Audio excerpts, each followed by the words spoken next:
안녕하십니까, 이현열입니다. 네, 오늘 오전에 서울시장 보궐선거 야권 단일화 후보가 국민의힘 오세훈 후보로 확정이 됐습니다. 단일화되었습니다. 일부 얘기는 한 분도 없지 않아 있겠습니다만은 저는 볼 때 이게 역시 조직의 힘이 세구나. 국민의힘은 정통적인 야당 어떤 그런 정당의 힘을 가지고 있고, 안철수 후보는 정말 참 좀 아쉽죠. 그 국민의당인데 아무래도 당세가 적지 않습니까? 적어서 저는 여론조사할 때 오세훈 후보가 유리할 것이다. 어제도 제가 몇 분 만났을 때 물어보길래 아무래도 당의 조직에 힘이 있는 오세훈 후보가 되지 않겠느냐는 게 제 생각이다, 이렇게 이야기를 했는데 아니라 다를까 오늘 또 그렇게 됐습니다. 물론 안철수 후보도 이제 승복을 하고, 사실은 안철수 후보는 아깝죠. 자기가 이제 양보를 먼저 했는데, 사실은 저는 그걸 보면서 이게 마음을 많이 넓겠구나, 정서적으로 그래 했는데, 역시 조직의 힘으로 여론조사에서는 밀렸습니다. 표결 결과는 박빙이라는데 발표는 되지는 않았습니다. 되지는 않았는데 차후에 나오겠죠. 나오는데 어쨌든 오세훈 후보가 이제 확정이 됐습니다. 그러면 지금 이제 우리가 볼 때 오세훈 후보가 서울시장 후보, 야권 단일화 후보로 확정이 됐으면 이게 과연 부산시장 보궐선거에는 어떤 영향을 미치느냐, 이걸 한번 여러분과 함께 이야기를 해볼까 합니다. 먼저 제 생각을 한번 이야기를 해보겠습니다. 오세훈 후보가 이제 국민의힘당 후보가 단일 후보로 됨으로 해서 일단은 부산에도 박형준 국민의힘 후보가 지금 상당히 우위를 점하고 있기 때문에 확실히 시너지 효과는 클 것이다 라고 저는 생각을 합니다. 서울, 부산 후보로서, 야권 후보로서는 일단은 국민의힘이 지금 장악을 했습니다. 그리고 현재 또 전체적인 분위기가 지금 야권에 유리하게 돌아가고 있습니다. 3대 분위기라고 해서 대통령 지지율 떨어지고 비리 때문에 지금 흔들리고 있고, 여러 가지 전체적인 상황이 야권에 지금 유리하게 돌아가고 있습니다. 부산도 마찬가지라고 볼 수 있습니다. 부산도 지금 박영준 후보가 야당의 김영춘 후보를 여론조사 결과 최근까지 나온 거 계속 1월달부터 나왔지만은 계속 여론조사에서 지금 오차범위 밖으로 지금 이기고 있습니다. 이기고 있고, 오세훈 서울시장 후보 같은 경우는 박영선 민주당 후보를 단일화 전에도 안철수 후보나 오세훈 후보나 누가 되든 박영선 후보는 이길 수 있다. 1대1 대항했을 때 여론조사 이길 수 있다, 이렇게 나왔습니다. 그래서 지금 아주 유리한 상황이고 합니다. 해서 제가 볼 때는 국민의힘이 지금 완전히 이번 지방보궐선거에서는 주도권을 쥐고 크게 악재가 없으면 무난하게 저는 승리하지 않겠느냐 하는 생각을 하고 있습니다. 하고 있는데, 문제는 이제 또 선거가 살아있는 생물이기 때문에 그렇지만은 않죠. 사실은 이 집중적으로 볼 때는 민주당에서는 이제 오세훈 후보하고 박영준 후보 두 사람이 있을 때, 제가 볼 때는 이제 타켓이 오세훈 후보로 집중적으로 갈 것이다, 저는 그렇게 봅니다. 상대적으로 박영준 후보보다는 서울시장 단일 후보인 오세훈 후보에게 더 지금 초점을 맞춰서 공세를 갈 것이다. 그렇다고 보면 박영준 후보는 상대적으로 약간 좀 그런 민주당의 공세에 삐껴나가지 않겠느냐 하는 그런 생각을 해봅니다. 왜 그러냐면 오세훈 후보는 이미 지금 박영준 후보보다 조금 더 리얼하고 조금 심각한 지금 문제에 좀 봉착하고 있습니다. 그게 뭐냐면 내곡동 사저부지, 그걸 이제 자기가 시장 임기 때 셀프 보상했다, 이렇게 지금 나오고 있죠. 나오고 있고, 그게 수십억 대다, 지금 그렇게 나오고 있습니다. 그게 이제 보금자리 주택으로 지정했던 건데, 그걸 처가 쪽에서 사도록 해가지고 그 당시에 36억 보상금을 받도록 했다, 그런 이야기인데, 자기는 모르겠다, 모를랐다 하고 변명을 하지만은 오마이뉴스에 나온 또 자료에 보면 자기가 시장 재임 당시 2007년, 8년 그 전에 국회의원 16대 국회의원 할 당시에도 재산 공개할 때 내곡동 땅을 재산 공개 항목에 집어넣은 걸로 지금 드러나고 있습니다. 그렇다 그러면 이게 거짓말이 아닌가, 그런 의혹을 지금 계속 지금 확산되고 있죠.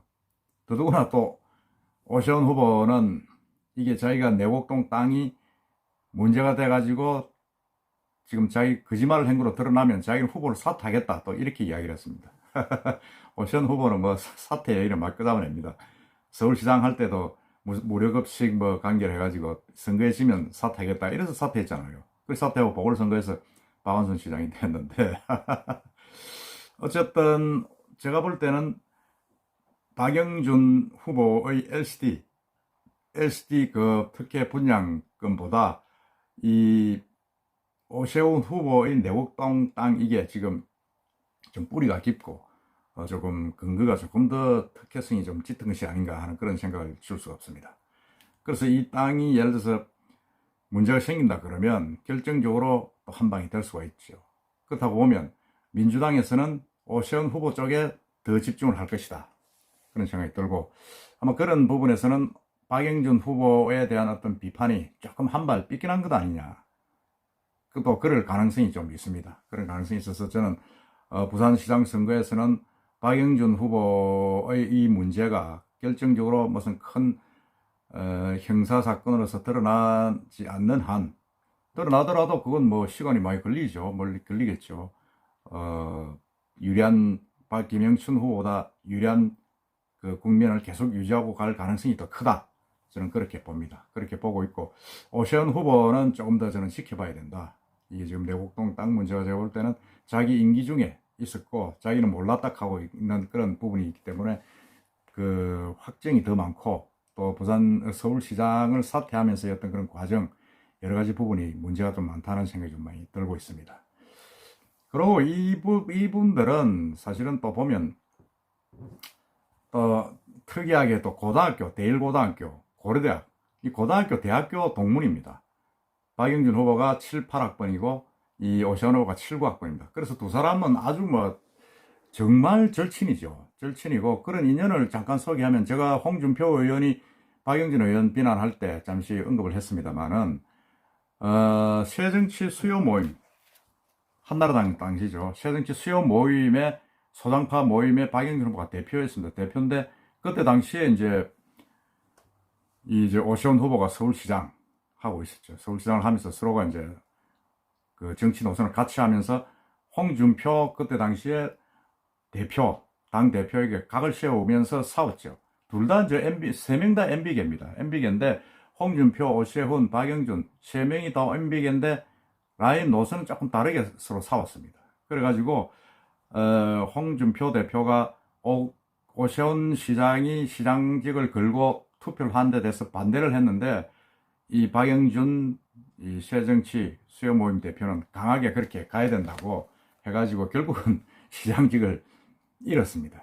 그때 홍준표 대표가 엄청나게 대노를 하면서 아니 내가 대표인 나를 흔들기 위해서 그렇게 한 것 아니냐 뭐 이렇게 막 서로 간에 설전도 벌이고 오해를 했고 그게 아직까지도 내려오고 있습니다. 그래가지고 얼마 작년 연말에는 홍준표 대표가 의원이 박영준 후보에게 아니 MB가 말이야 감옥에 들어가 있고 했는데도 당신이 그 MB 사람이면서 출마를 하느냐.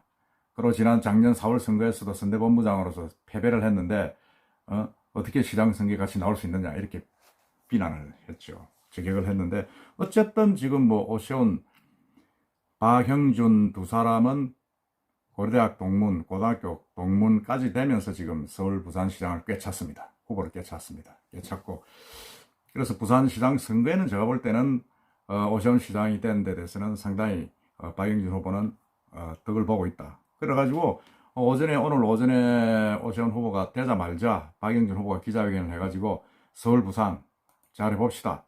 축하의 말씀을 드립니다. 뭐 이렇게 지금 서로 그냥 성명서를 내면서 지금 뭐 격려를 했다 그럽니까? 하여튼 뭐 그렇게 좀 이야기를 하고 있습니다. 그래서 저는 사실은 오세훈 단일 후보가 되면서 서울시장 선거 구도는 또 완전히 이제 뭐 공약은 필요 없고 오세훈 개인에 대한 그런 비리공방, 내곡동 땅 문제 이거로 지금 선거 끝날 때까지 지금 치고받고 싸우고 가지 않겠느냐 하는 생각을 지울 수가 없습니다. 참 선거란 게 막판에 가면 전부 다 이렇게 혼탁해집니다. 부산시장 선거도 처음에는 가덕도 신공항 뭐 이래가지고 뭐 경부선 지하화 한다고 공약을 내걸고 무슨 뭐 2030 엑스포 뭐 잘 나가다가 결국은 또 LCD 문제, 부장 문제로 개인적인 어떤 저격을 하면서도 서로 간에 공방을 벌이면서 진흙탕으로 가버렸습니다. 근데 어쨌든 오세훈 시장의 당선은 박영준 후보에게 상당히 힘이 될 소지가 있다. 힘이 될 소지가 있는데 두 사람 다 지금 부동산 문제에 걸려가 있다. 한 사람 내곡동, 한 사람 LCT 특혜 분양 쪽에 붙어가 있는데 이 고비를 잘 넘어가야 이제 사실은 당선이 됩니다. 왜? 지금 여론조사는 좋으니까요. 여건은 좋기 때문에.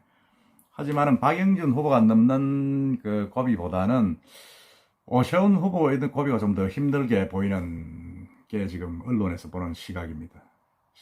예를 들어서 오세훈 후보가 결정적으로 뭐 어려움을 취하게 되면 박영준 후보도 상당히 데미지를 입을 수밖에 없습니다. 그건 어쩔 수 없습니다. 국민의힘의 어떤 같은 말을 탔고 또 둘 다 부동산 문제로 걸려가 있기 때문에 지금 국민들이 부동산 하면 뭐 완전히 뭐 엄청나게 지금 뭐 민감하잖아요. 그런 문제가 걸려 있기 때문에 집중적으로 저는 민주당에서 공략을 할 것이다 하는데 아무래도 그 시야는 박영준 후보보다는 오세훈 후보에 몰릴 것이다. 그렇다 그러면 앞으로 전개되는 과정은 초점이 오세훈 후보 쪽으로 더 갈 가능성이 있다.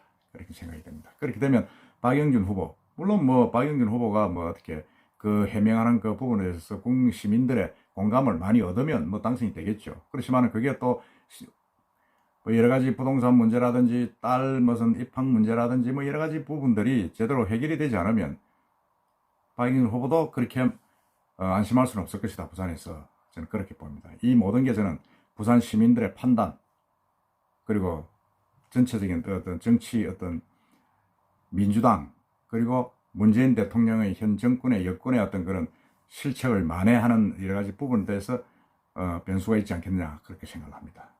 한번 서울 시장 후보 단일화가 됐고 부산시장 후보도 뭐 이미 치열하게 여야가 싸우고 있는 상황이기 때문에 앞으로 선거전 한 열흘 남았습니다만 한번 지켜볼 만하다는 생각이 듭니다. 여러분들 생각은 어떠십니까? 이상입니다.